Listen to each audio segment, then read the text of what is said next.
Hey guys, another video on the RC plane I'm making.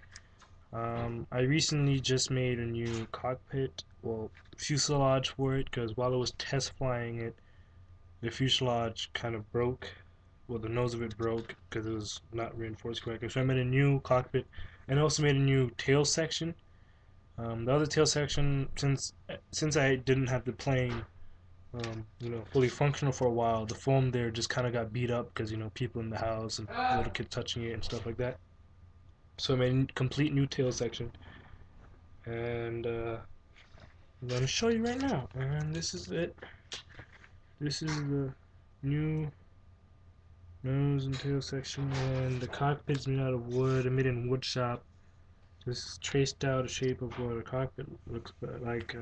Basically, the window and just smoothed it out with the belt sander. And this is the nose. The nose is also made out of. Wait, let me get the glare out the way. The nose is also made out of wood, and I hot glued the nose on. Yeah, and I got new hot glue gun and hot glue sticks. Um, this is how I'm gonna open it now. You see right there, and you see inside. Still have that big piece of metal in there for the CG. Let me open up the back. The back of it now opens, and there's the ESC and everything else. So that's how it closes. And this, I'm gonna put magnets on this and on the plane so it just snaps into place. One quick view again, and it's much bigger and thicker. It looks better too than the other one. And I put wooden trim here on the edges so it doesn't fold over because it's foam. And I put thin pieces of cardboard in the front to kind of make it look better so you don't see like the indivisible pieces of foam stuff. I didn't put on the bottom though, and I put another two pieces of balsa wood in case of landings. Doesn't beat the crap out of the foam. And let me show you the tail section of it. New tail section. Pretty much looks the same except added a few more details like the curvature up here. Kind of makes an airfoil, you know. I put a piece of balsa all the way through, so this is now stiff. And I glued it in and put a piece of black wire tape on the top. Kind of looks really nice. Put balsa right here too, so it has a bigger surface area to the rudder. So when I glued it on, it's at a 90-degree angle, as you can see. It's at nice 90-degree angles. And the servo, I moved the servo back a little so it has more leverage on the elevator. And I made a push rod connection for you. You can't see it, but what I did was I took a bobby pin like this and bent it so it's kind of like that, and put it inside of a clevis. And yeah, the bobby pin's kind of like this, right? I put it into the hole of the control arm, right? And I took the two ends and pushed it inside of a clevis that I had from my other push rod set, and crazy glued that in, and put a little piece of wire tape around it. You can't see it because it's kind of small. You might be able to see it. I'm not sure. Um,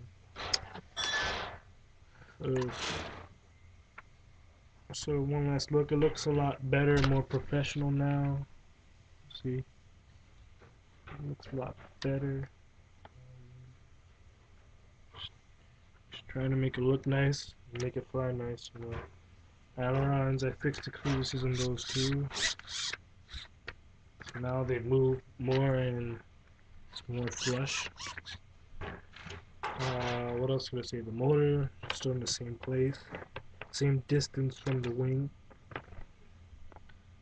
I don't know if this is a problem or not, but the motor has its own motor mount basically, and it kind of wiggles on the motor mount, but a millimeter in each direction. Like the bottom doesn't move, but the top does. It's not because the nose cone is loose. It's just the motor's shaking. I don't know. I think it's like the loose bearings inside of the mount. It is a loose mount. What I'm gonna do is I'm gonna screw the motor back off of the firewall, the wooden firewall I made for it, and see what's wrong or put something there to make it stop. Hopefully, I still didn't get the battery and ESC I need. I'm gonna be using a 9.6 nickel metal hydride battery. and I need a new receiver because my receiver, one of the transistors for the third channel, which is throttle, burned out. So now the motor's making weird sounds and everything doesn't know what it's doing. So sometimes it runs when it's not even on. It does some weird stuff. Um, and I'm also going to install a push button for the motor as a safety precaution. A push button. So there's going to be a push button that's going to come out the side, like near the nose, right here, or like somewhere around here. Just connected to the ESC on the negative linkage to the battery. It's going to be negative. And then it'll be inline negative to the receiver.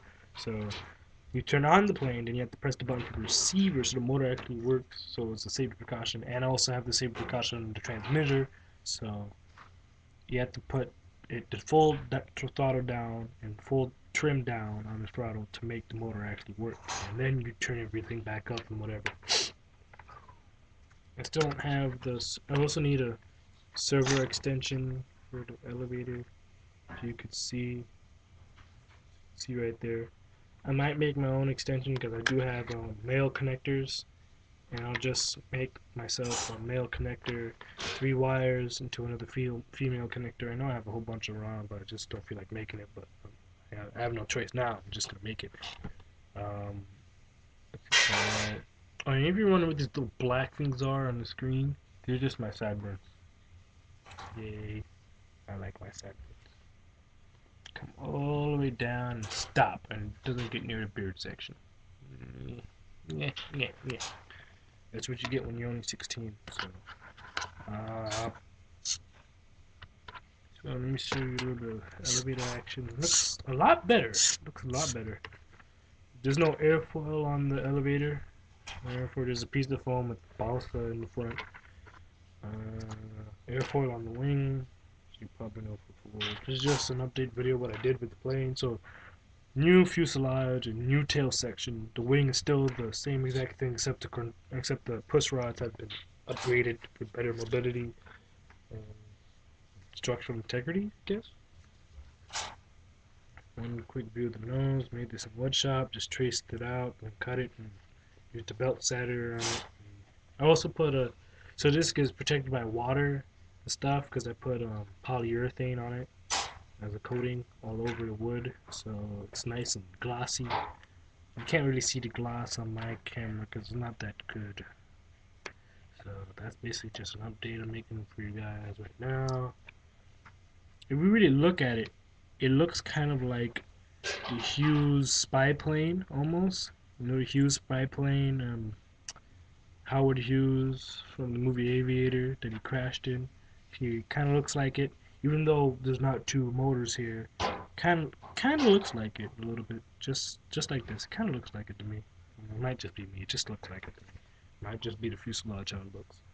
Oh, yeah, one more thing about the fuselage, it's not angled. It's kind of the same width here until it gets about here. Then it slowly gets smaller and smaller. I didn't actually crease it to get smaller and it's angled off. So it's a nice smooth kind of thing. It looks great to me. So that's all I'm doing right now, and I hope you guys enjoy the video. Please leave any questions about the plane. If you know how to make something or how I made something, or give me suggestions, and that's basically it.